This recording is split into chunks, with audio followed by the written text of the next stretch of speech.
My husband has been in prison in Eritrea for the last year and a half. The government arrested him because he was preaching the gospel. They slapped us, they beat us, and they kicked us. I suffered so many times because of my faith.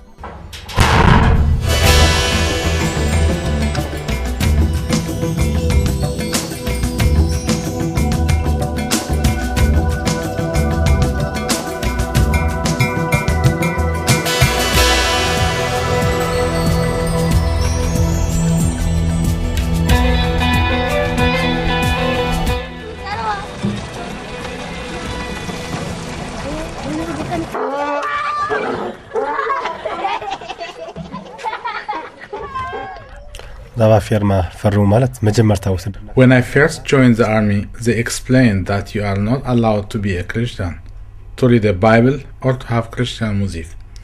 You have turned over all your Christian books and cassettes to the government. If you break these rules, they put you in prison for many months.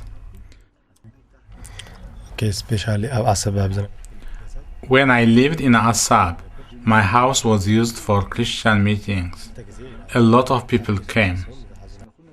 The military police in Assab spied on us and found out about our meetings.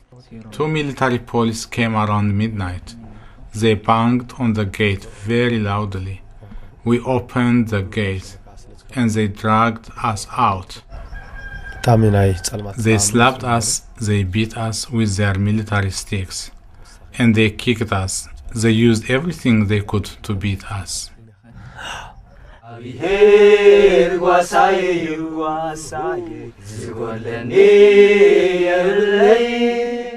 It's very difficult to know why the government is persecuting Christians.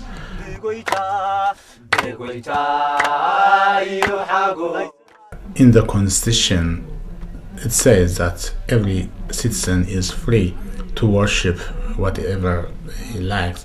But our government is also a Marxist indoctrinated government. They want to break the willpower of these Christians. They want to make them obedient, to submissive. So that's why they beat them. The government is trying everything he can to crack down the religious freedom.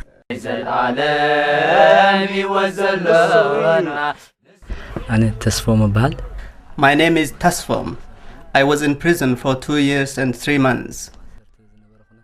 The prison was under the ground. To be put in a prison underground is very hard. The underground prison only has one door and no windows. 100 people are inside. Persecution is not new to the Eritrean Christians. Even during the Ethiopian regime, it was a communist regime, and many Christians were persecuted and arrested, and all our churches were closed. But we survived.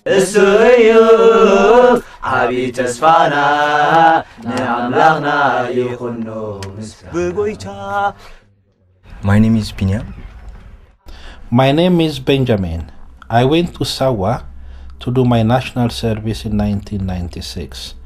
I stayed there for 8 years. When I was there, I suffered so many times because of my faith.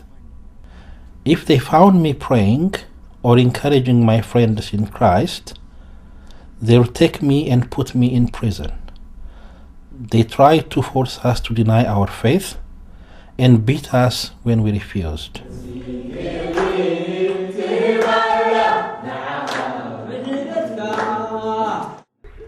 Yeah, it is hard. It is hard to resist when they beat us. But I know Christ myself. I believe in Christ. Christ is my Savior. I didn't stop my faith. Always I refuse that.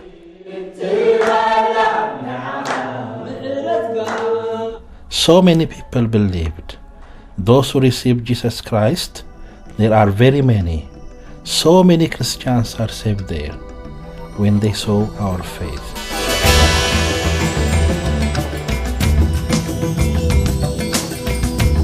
the people is so many persecution and so many problems. But in here, it's about Jesus, because Jesus is peace, Jesus is life.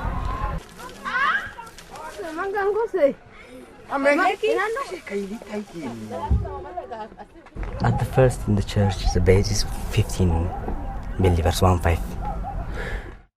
Now 215 people in here, believers.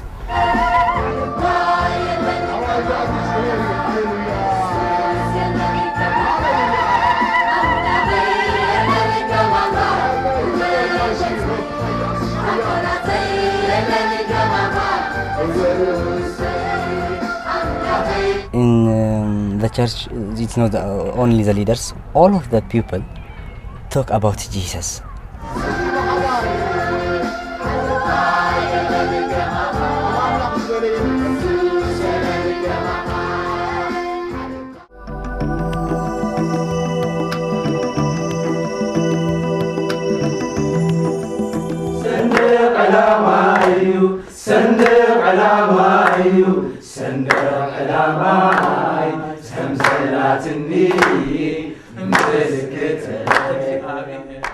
My husband has been in prison in Eritrea for the last year and a half.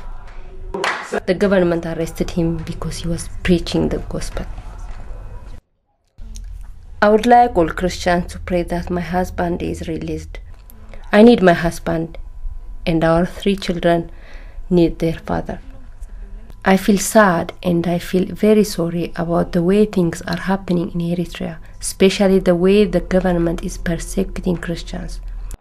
It is a very personal thing for me because this has affected my life.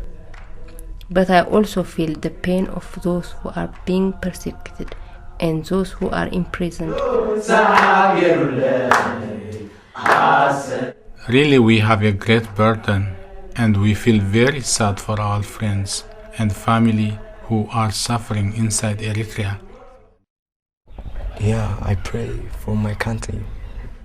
I pray for my country. I love it. I love my people. I pray for it always. I pray that God will give us freedom for our beliefs. I ask you to pray that the persecution may stop, because this persecution is from the evil one. We know that the gospel will spread, even though there is persecution and opposition, but people are suffering, and I ask Christians to pray so that the suffering may cease.